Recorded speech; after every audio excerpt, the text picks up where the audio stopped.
So today I want to talk to you about leaky gut and adrenal fatigue. It's a question that I get all the time, like, hey, Dr. Joel, does gluten sensitivity or does gluten in dairy cause adrenal fatigue, or vice versa?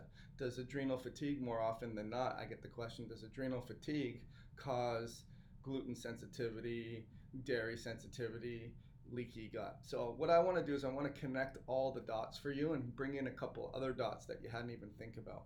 My name is Dr. Joel Rosen. I am the Adrenal Fatigue Recovery Ninja.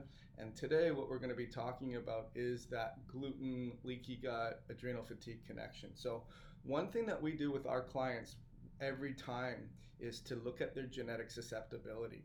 And the reason we do this is because there are very, very common HLA genes and KIA genes that when you do a genetic test and you have these genetic predispositions, meaning mom or dad passed you down an altered efficient gene in processing certain things, you'll find that a lot of people have gluten sensitivity, gluten reactivity, or susceptibility for celiac disease.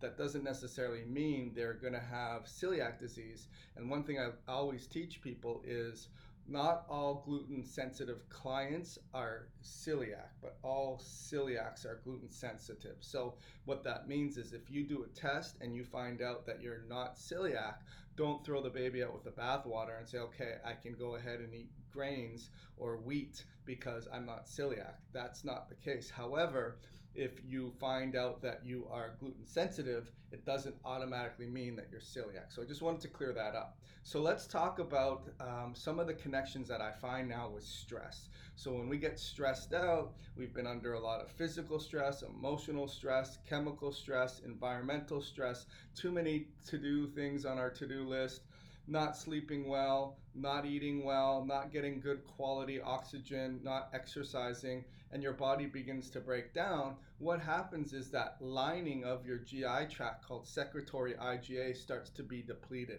And when that starts to be depleted, you're going to have more likelihood, because your immune system is off. It's like the border patrol is no longer patrolling the border. When that happens, you're going to have more likelihood for infiltration.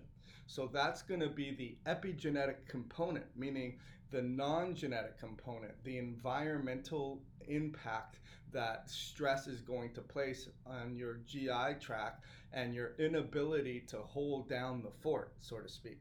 So now when you combine that with the genetic component, when you do the genetic testing, you find that someone has susceptibilities. Now you're creating the perfect storm where you have that genetic susceptibility, you have that loaded gun, and then you have the environmental triggers causing the loaded gun to go off. And now you have this reactivity to gluten. So one of the other things that I see, though, which I want you to realize, that when you eliminate grains, and that's very, very tricky, because some people will say, well, I like rice, I like quinoa, I like oatmeal, should I eliminate that too? And my suggestion would be, if you're very, very polymorphic, meaning there's a lot of gene SNPs, and it's not just an environmental trigger, there's a lot of loaded guns, I would go off of grains, because studies show that that HLA gene is more likely to be reactive to all grains. However, there are cross-reactive tests. I'll put the list to those tests. Cyrex Array 4 has a cross-reactive test to see, hey, if you're not only reacting to gluten, what other things may you be reacting to? Are you reacting to oats? Are you reacting to rice? Are you reacting to quinoa? Are you reacting to tapioca? Because these are the things that we see in gluten-free products. So I want you to keep that into consideration. But here's some other clinical pearls that you may not have thought about that impact you as well. So I have a lot of people that have that MTHFR gene. I had a gentleman that I worked with yesterday. He didn't even have the MTHFR gene, but he had a lot of folate receptor genes. And what that means is, if he eats a lot of enriched cereal, enriched breads, enriched bars, anything that's packaged, he's going to get exposed to folates. Those are the man-made B vitamins that our body, pardon me, has a difficult time converting into folate. So even though he doesn't have MTHFR, which is the last chain or the last exit or the off ramp to be able to produce methylfolate, he has his on ramp the inability to take those folates and convert them into folate. So if he's eating wheat and he has a lot of reactivity to those genetic susceptibilities, and he has a folate receptor problem or MTHFR problem, you're going to eliminate those two challenges by getting rid of wheat right away. So that's why it's so important. But the third thing I wanted to explain, which you may want to look into, is also your iron capacity. So a lot of people have a ferropotent challenge, which means you're not exporting the iron out of the GI tract effectively.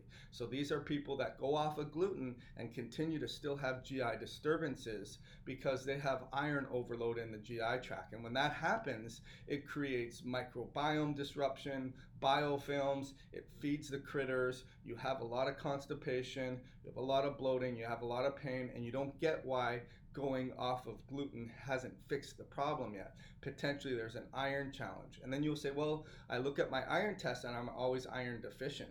And I'll say, well, really? Are you? Are you really iron deficient, or is there lack of iron in the blood?